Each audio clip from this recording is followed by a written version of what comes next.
வணக்கம். இந்தியா முழுவதும் ரயில் பாதைகளை மின்மயமாக்கும் பணிகள் ஏறக்குறைய 100% எட்டியுள்ளதாக பிரதமர் நரேந்திர மோடி தெரிவித்துள்ளார்.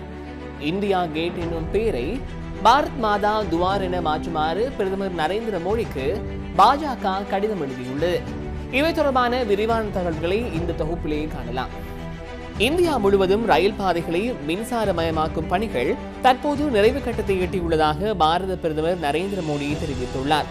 பாரத பிரதமர் நரேந்திர மோடியினால் காணொலி மூலம் ஜம்மு காஷ்மீர், ஒடிசா, தெலுங்கானா மாநிலங்களுக்கான பல்வேறு ரயில் திட்டங்கள் ஆரம்பித்து வைக்கப்பட்டுள்ளன.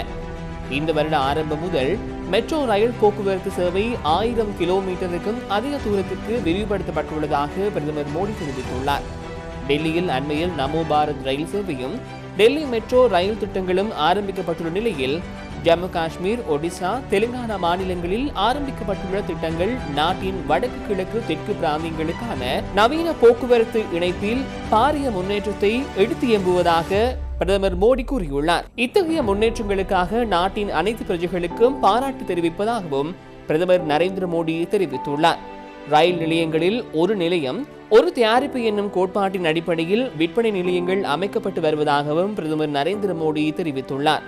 இந்த அனைத்து முயற்சிகளின் ஊடாக ரயில்வே துறையில் லட்சக்கணக்கான புதிய வேலை வாய்ப்புகள் உருவாக்கப்படுவதாகவும் அவர் தெரிவித்துள்ளார். இந்தியாவின் தலைநகர் டெல்லியில் உள்ள இந்தியா கேட்டின் பெயரை பாரத் மாதா துவார் என மாற்றுமாறு பிரதமர் நரேந்திர மோடியிடம் பாரதிய ஜனதா கட்சியின் சிறுபான்மை பிரிவு தலைவர் கோரிக்கையை விடுத்துள்ளார்.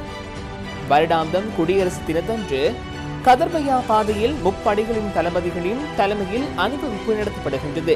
இந்த ஊர்வலத்தில் நாட்டின் பல்வேறு மாநிலங்களில் இருந்து பல்வேறு வகையான கலாச்சார நிகழ்ச்சிகள் இடம்பெறுகின்றன. மொகாலய அவுரங்கசீப்பின் பெயரை கொண்ட சாலையின் பெயரை APJ அப்துல் கலாம் சாலை என மாற்றியதை போன்று, இந்தியா கேட்டில் இருந்த 5ஆம் ஜார்ஜ் மன்னனின் சிலையை அகற்றியதை போன்று இந்தியா கேட்டின் பெயரை பாரத் மாதா துவார் என மாற்ற வேண்டும் என பாஜகவின் சிறுபான்மை தலைவர் தெரிவித்துள்ளார். இந்தியா கேட்டின் பெயரை மாற்றுவது அதன் தூணில் பொறிக்கப்பட்டுள்ள ஆயிரக்கணக்கான தியாகிகளின் பெயர்களுக்கு உண்மையான அஞ்சலியாக இருக்கும் எனவும் பாரதிய ஜனதா கட்சியினுடைய சிறுபான்மை பிரிவு தலைவர் தெரிவித்திருக்கின்றார். இந்தியா கேட் முதலில் அனைத்து இந்திய போர் நினைவு சின்னம் என அழைக்கப்பட்டிருந்தது.